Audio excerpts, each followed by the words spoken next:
Muy buenas noches para todos. Gracias por acompañarnos el día de hoy para tratar este tema muy interesante acerca del defecto de la cicatriz de la cesárea. Muchas gracias a la doctora Rosso por la presentación. Bueno, quiero decir que para esta presentación pues no tengo ningún conflicto de interés. Y esta es pues la temática de la conferencia. Vamos a hablar un poco de la definición del defecto de la cicatriz de la cesárea, un poco de planteamiento del problema y la epidemiología, hablar de la etiopatogenia, los factores de riesgo, sintomatología y posteriormente, al final de la conferencia, vamos a hablar acerca de estudios que encontramos acerca de las estrategias de prevención en el defecto de la cicatriz de la cesárea, para finalmente terminar con unas conclusiones. Bueno, el defecto de la cicatriz de la cesárea es un problema relativamente reciente. Se viene hablando desde 1959 de este problema. El doctor Poidevin, en estudios patológicos, de anatomía patológica, haciendo secciones del útero, encontraba unos bolsillos en la cara anterior del istmo uterino y pues le llamó esto la atención y desde allí se viene empleando este término de ismocele. Hay muchos sinónimos en la literatura para este problema. El que más conocemos todos es ismocele, pero tenemos otros términos con los cuales podemos encontrarlo, que es desorden de la cicatriz de la cesárea, defecto de la cicatriz de la cesárea, síndrome de la cicatriz de la cesárea, nicho de la cicatriz uterina, o ya otros términos que de pronto no son tan usados como divertículo, saculación o bolsa de la pared uterina. Bueno, esto, digamos, en cuanto a la definición, no ha sido tan fácil ponerse de acuerdo y para ello se tuvo que hacer un consenso. Este consenso es muy interesante, es un consenso que se realizó, se publicó este año, en el año 2023, donde se reunieron varios autoridades en el tema. Y aquí tenemos el doctor Barry, aquí tenemos al doctor Atilio, el doctor Donés, entre otros, y ellos se reunieron para hacer un consenso a través de una metodología de cómo definir el problema. Entonces, de aquí podemos obtener de este consenso dos definiciones importantes, que es el defecto de la cicatriz de la cesárea y el desorden de la cicatriz de la cesárea. El defecto de la cicatriz de la cesárea es una indentación en el miometrio uterino de al menos 2 milímetros de profundidad en el sitio de la cicatriz de la cesárea y generalmente pues se detecta por ecografía transvaginal. Pero el desorden es la presencia de síntomas asociados a ese defecto de la cicatriz de la cesárea y para ello debe tener al menos unos criterios que más adelante los vamos a tocar. Para este consenso se logró un 77% de acuerdo entre las personas que se reunieron para la definición de defecto y del 92% para la definición de desorden.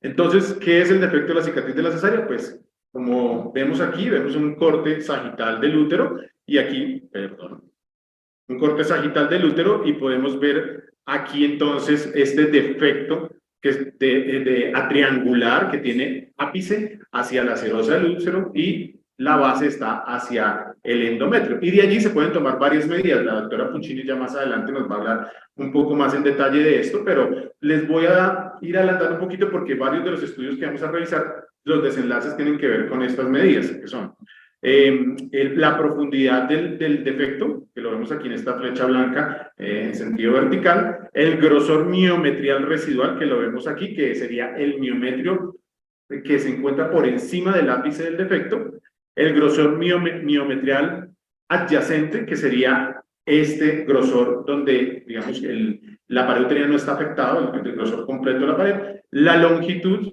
del defecto y también se puede medir en otros cortes el ancho del defecto. Y existen unas relaciones entre estas medidas, que son la relación del defecto del nicho, que es profundidad sobre grosor miometrial adyacente. Y el otro concepto que se maneja es la relación de cicatrización o sanación, puede producirse también, es el grosor miometrial residual sobre el grosor miometrial adyacente. Esos son como como desenlaces que se han utilizado en los diferentes estudios a través de ecografía. Bueno, esto es como lo vemos, pues una imagen ecográfica por ecografía transvaginal. Entonces, aquí vamos a hablar acerca de lo que es el desorden de la cicatriz de la cesárea. Como ya hablamos anteriormente, desorden quiere decir defecto más síntomas. Eso es desorden. Entonces, para hacer un diagnóstico de un desorden de la cicatriz de la cesárea, pues se debe tener primero la evidencia ecográfica de que hay un defecto de la cicatriz de la cesárea mayor a 2 milímetros de profundidad. Debe hacerse el diagnóstico mínimo 3 ciclos menstruales regulares después de la cesárea. O sea, debe haber pasado este tiempo antes de que se pueda hacer el diagnóstico. El inicio de los síntomas debe estar relacionado con la cesárea. O si ya tenía síntomas antes, el empeoramiento de los síntomas debe estar relacionado también con la cesárea y se deben descartar algunos diagnósticos diferenciales, como por ejemplo, sangrado uterino normal de origen ovulatorio, una neoplasia cervical, infección, patología de la cavidad uterina.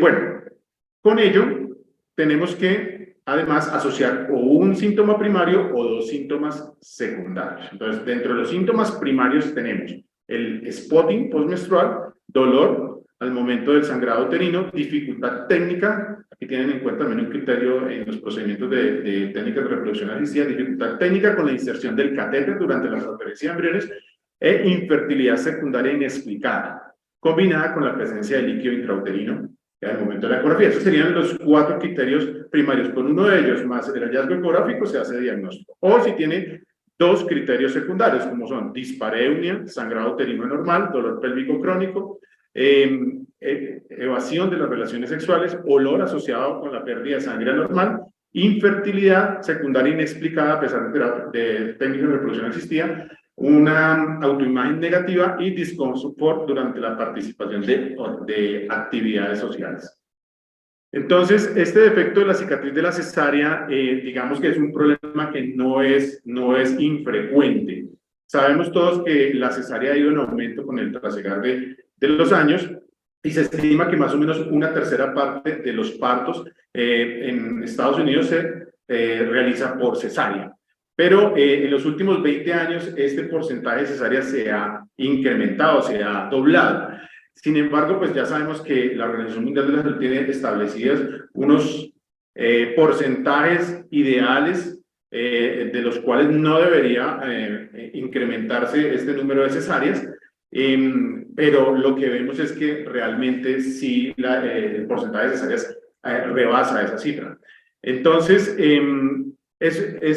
ha sido un problema que también ha sido difícil digamos, de investigar, de ponerse de acuerdo, porque hay mucha nomenclatura, como lo vieron en la primera diapositiva, acerca del mismo problema. Entonces, al hacer las búsquedas, entonces le toca a uno buscar nicho, buscar defectos de la cicatriz de la cesárea, ismocele, etcétera, para poder llegar al gran grueso de los estudios.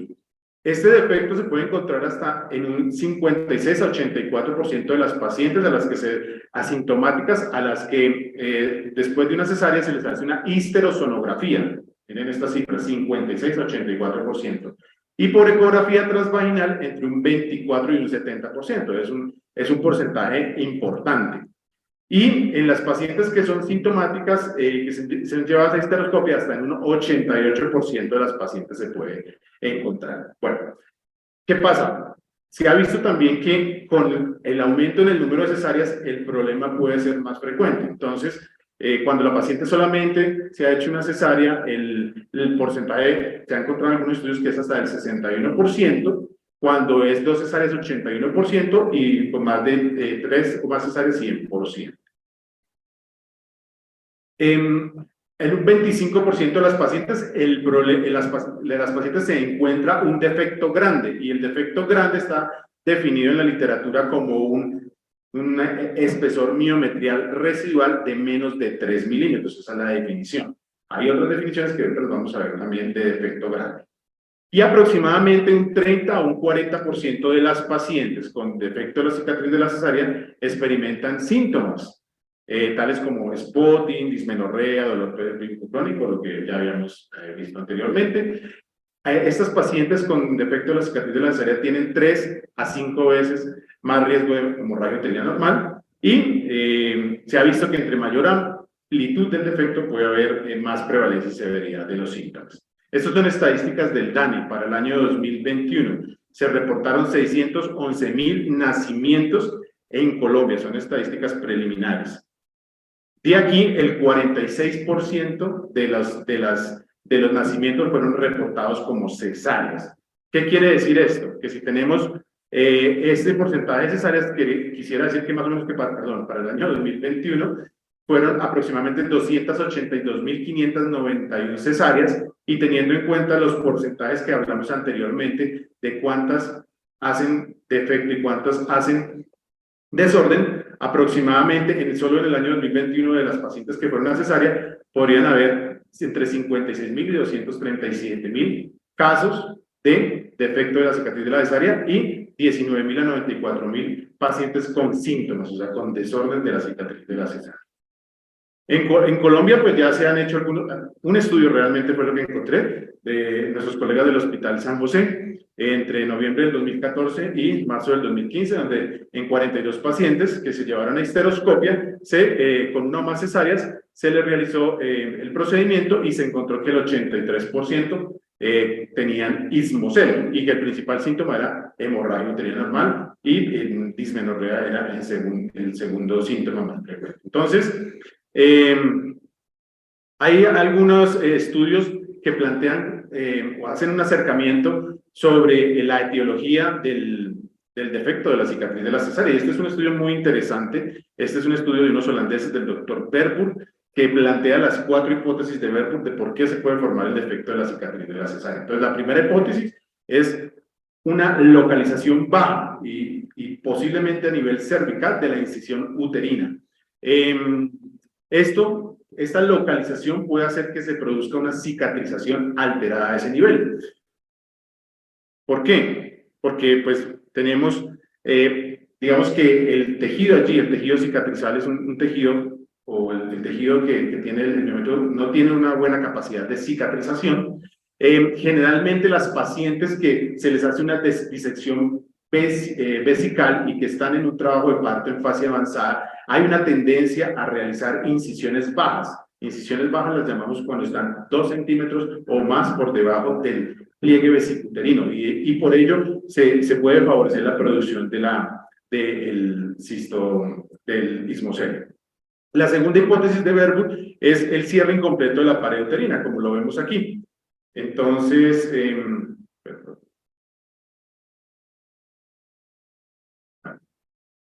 vamos a ver con la flecha. Vemos aquí que hay un cierre incompleto, solamente se hizo un cierre de la capa más superficial del miometrio, pero puede quedar un defecto desde el momento de la sutura, y entonces con ello pues se puede favorecer la presentación del ismocele.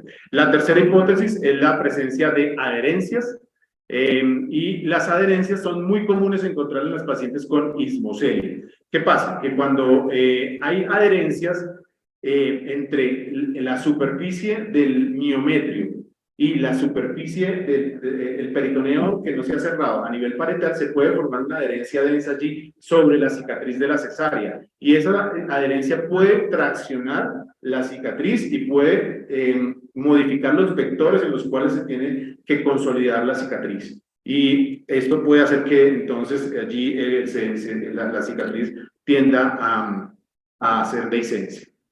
Y por último, pues tenemos ya factores relacionados con el paciente. Entonces, diferencias individuales en cuanto a la cicatrización, pacientes con un índice de masa corporal elevado, preeclampsia, hipertensión, y ya cuando hay alteración de la afectación o inflamación propias de cada paciente. Aquí hay, digamos, algunos modelos de sutura. Hay el cierre tradicional en 2 capas. La primera capa involucrando los planos profundos con mordida o involucrando el endometrio, y un plano más superficial para permitir un cierre completo de la pared. Pero también encontramos algunas técnicas en las cuales se hace cierre en una sola capa. Entonces, al hacer un cierre en una sola capa, también se ha propuesto que este cierre puede traccionar o invertir el endometrio hacia la cicatriz quirúrgica, y esto puede hacer de que haya alguna alteración allí en esta cicatrización. Y está esta otra técnica en la cual se cierra la histerotomía y se hace una imbrincación aquí, es decir, se hace esta sutura que finalmente hace un efecto como de sutura en 8, que es un poco criticada porque puede disminuir la vascularización a nivel del istmo uterino y también podría estar involucrada en la formación de la cicatriz de la cesárea. Bueno, en cuanto a los cambios histopatológicos, pues a nivel macro encontramos una dilatación, un agrandamiento del mismo istmo uterino, y a nivel microscópico congestión del endometrio, pólipos, infiltrado, inflamación crónica hasta en el 78% de los casos, adenomiosis se puede encontrar hasta en el 25% de los casos, y se puede encontrar fibrosis y necrosis hasta en el 100% de los casos. Y todos los estudios apuntan a que puede existir una menor densidad de músculo liso en este fragmento, en este segmento, lo que hace que la contracción del material que se acumula allí en el istmo celes, pues no pueda evacuarse de manera completa y por ello queda allí, digamos, acumulada. Entonces, aquí están digamos, los factores de riesgo que se han planteado para defecto de la cicatriz de la cesárea. Tenemos entonces un índice de masa corporal elevado con un UR de 1.06, el útero en retroflexión también se ha visto que es muy frecuente en las pacientes con defecto de cicatriz de la cesárea por el peso que puede hacer el útero a nivel posterior y puede traccionar allí el istmo y ello pues contribuirá al defecto. Adherencia de la pared abdominal, cesárea previa y ya otras patologías como hipertensión y diabetes.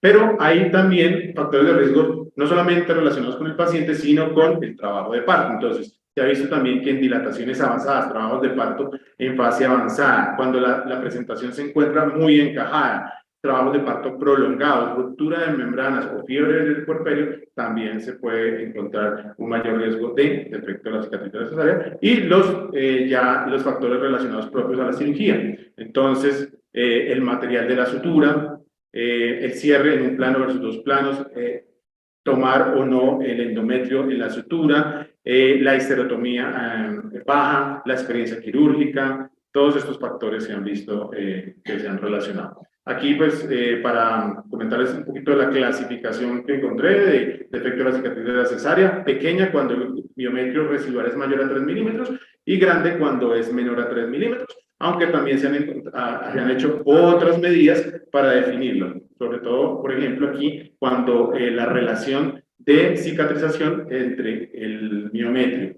y el miometrio residual y el miometrio total es menor al 50%. Bueno, aquí entonces vamos a ver pues ya como los síntomas. ¿Cuáles son los principales síntomas? Spotting intermitente, sangrado prolongado, dismenorrea, dolor pélvico crónico, dispareunia. Puede haber también la paciente puede quejarse de flujo frecuente durante el ciclo. Puede haber infertilidad, que ya nos van a hablar sobre ese tema, pero se ha asociado también con esto. Abscesos, se han descrito abscesos en la cicatriz de la cesárea de líquido que se acumula allí. Y pues esto puede en futuros embarazos traducirse en problemas mucho más graves, como por ejemplo ectópico de la cicatriz de la cesárea, es placenta previa, placenta ácreta, de disencia de la cicatriz y ruptura uterina. Entonces, ¿cómo prevenirlo? Tenemos entonces básicamente dos estrategias. Uno, prevención primaria y prevención secundaria. Prevención primaria sería adherirnos muy bien a los protocolos de las indicaciones de las cesáreas y disminuir el número de cesáreas. Eso sería pues realmente una prevención primaria. Pero la prevención secundaria, digamos que está focalizada también a su vez en varias otras estrategias, como por ejemplo, evitar la histerotomía baja, las histerorafias en dos planos. Hasta ahora la evidencia, digamos, lo que favorece más los dos planos, evitar las suturas que queden, digamos, cruzadas, las suturas cruzadas que pueden disminuir la vascularización, la irrigación a ese nivel. Hay un poquito de debate en cuanto a la utilización de suturas barbadas o otras suturas monofilamento, la inclusión o no de la decidua, y hay algunos estudios que han planteado el uso de antibióticos adicionales a la cefazolina para disminuir esto. Entonces, este estudio, les tengo aquí ya los estudios que encontramos. Este es un estudio que es muy interesante, es un estudio que evalúa el nivel de la cesárea, el de la histerectomía. Es un estudio doble ciego, se realizó en Suecia, 5 cirujanos experimentados entre 2010 y 2015. Allí el criterio de inclusión eran pacientes sin cesáreas previas con más de 37 semanas y que se le hacía cesárea de emergencia con dilatación por encima de los 5 centímetros. Y los criterios de exclusión, pues si ya tenía cesárea previa, tenía alguna otra cirugía uterina como miomectomía, etc. Entonces, se hizo el cierre con poliglactina 910 y el desenlace fue mirar cuántos pacientes hacían defecto de la cicatriz de la cesárea grande, es decir, con un grosor miometrial residual de menos de, aquí lo tomaron como 2.5 milímetros por histerosonografía. Aquí entonces ellos hacían, aquí tenemos la vejiga, el útero, el segmento, aquí tenemos el pliegue vesicouterino y la incisión la hacían o 2 centímetros por encima del pliegue o 2 centímetros por debajo del pliegue. Y lo que se dieron cuenta es que ya después al analizar todos los desenlaces encontraron que los defectos de cicatriz de la cesárea grandes eran más frecuentes cuando la incisión era baja. La conclusión es que se encontró un nivel más alto de la histerotomía podría reducir la incidencia de grandes defectos cicatriciales. Sin embargo, pues que requieren más estudios para determinar esto. Bueno, hay este estudio es un estudio, un metaanálisis también realizado por unos holandeses, un metaanálisis de estudios clínicos y estudios prospectivos, donde lo que hicieron fue mirar diferentes técnicas de sutura y mirar los desenlaces que podrían tener estas pacientes, desenlaces ecográficos y desenlaces clínicos. Fueron 20 estudios los que se incluyeron, 15.000 pacientes. Entonces, digamos lo que, yo sé que esta tabla está un poquito densa, pero lo que quiero aquí mostrar es que se compararon un plano, el cierre en un plano contra el cierre en 2 planos, pero lo interesante, bueno, lo que llama la atención de este estudio es que muchos de esos estudios no tenían medición de desenlaces clínicos, solamente poquitos estudios aquí, estos 3 que están acá, el resto no tenían desenlaces clínicos. Muchos tenían desenlaces ecográficos, pero la medición del desenlace a veces variaba mucho, a veces era a las 6 semanas, otra vez a los 3 meses, otra vez a los 9 meses, etc. Entonces eso crea mucha heterogeneidad en la revisión. También se comparó la sutura no cruzada con la sutura cruzada y también se comparó la inclusión versus la exclusión de la adhesiva. Bueno, lo que encontraron aquí fue que cuando se comparó una versus 2 capas, sí hubo algunas diferencias, como por ejemplo en el miometrio residual, más grueso en las pacientes con doble plano y también en la relación de cicatrización, mejor a favor del doble plano. Y pues obviamente el tiempo quirúrgico pues era a favor de un plano. En cuanto a las suturas cruzadas versus no cruzadas, también se favoreció la sutura no cruzada con un biometrio residual mayor en estas pacientes. Y la relación de cicatrización también fue mejor en estas pacientes, igual el tiempo quirúrgico también cambió entre uno y otro. Y cuando se excluía o se incluía el endometrio, también hubo una diferencia a favor de incluirlo, donde había una menor prevalencia del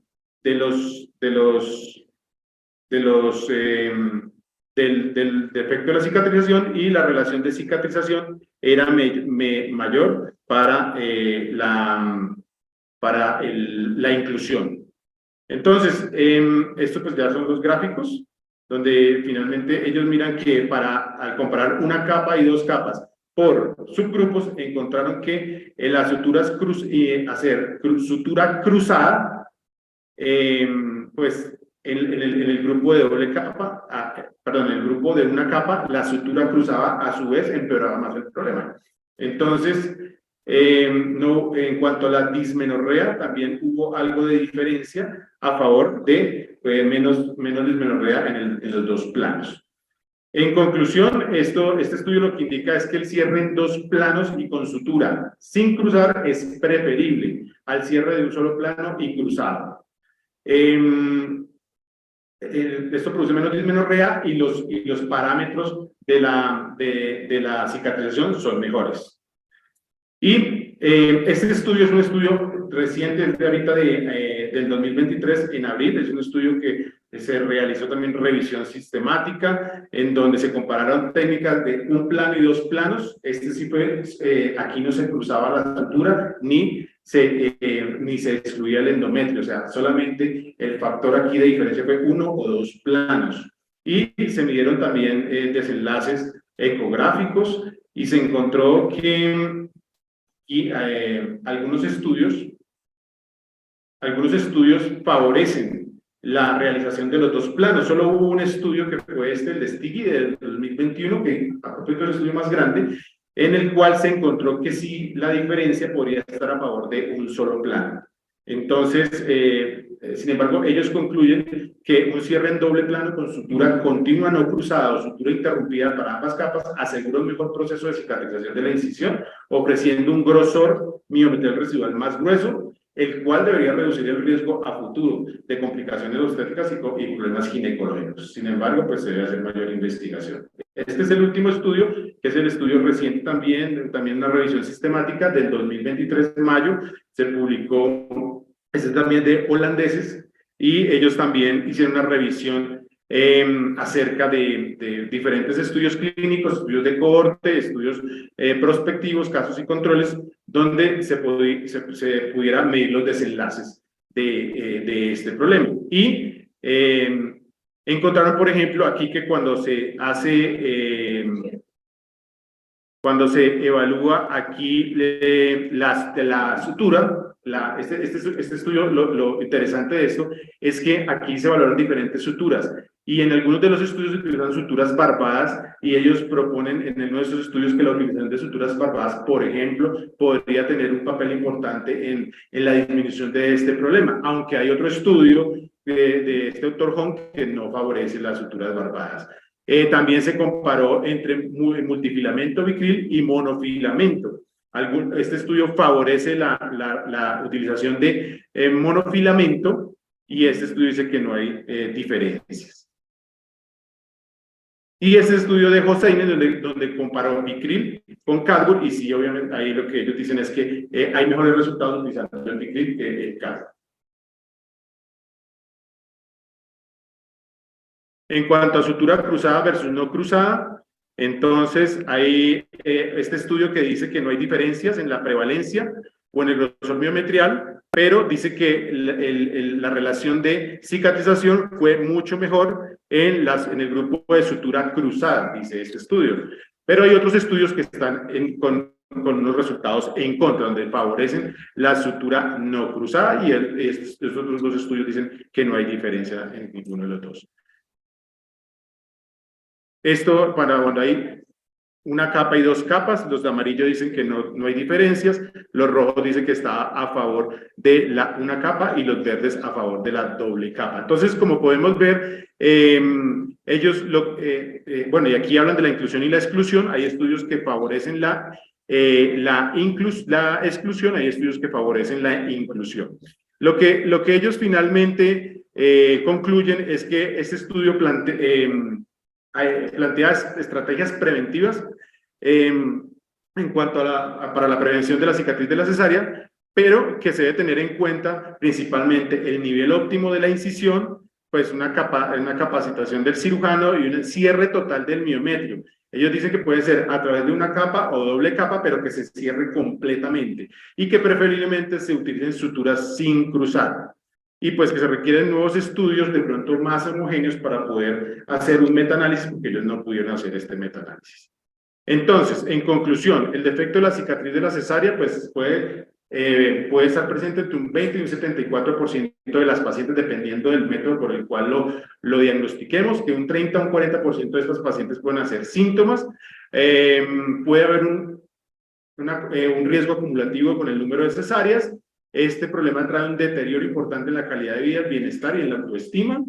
Se debe hacer, para evitar esta patología, hacer una adherencia juiciosa a las indicaciones de la cesárea, realizar incisiones bajas, es la recomendación de algunos estudios, evitar la realización de incisiones bajas, o sea, por debajo de 2 centímetros del pliegue vesículo-uterino, y hay revisiones sistemáticas sugieren una superioridad de la histerografía en sutura continua no cruzada o puntos separados en doble plano versus un solo plano.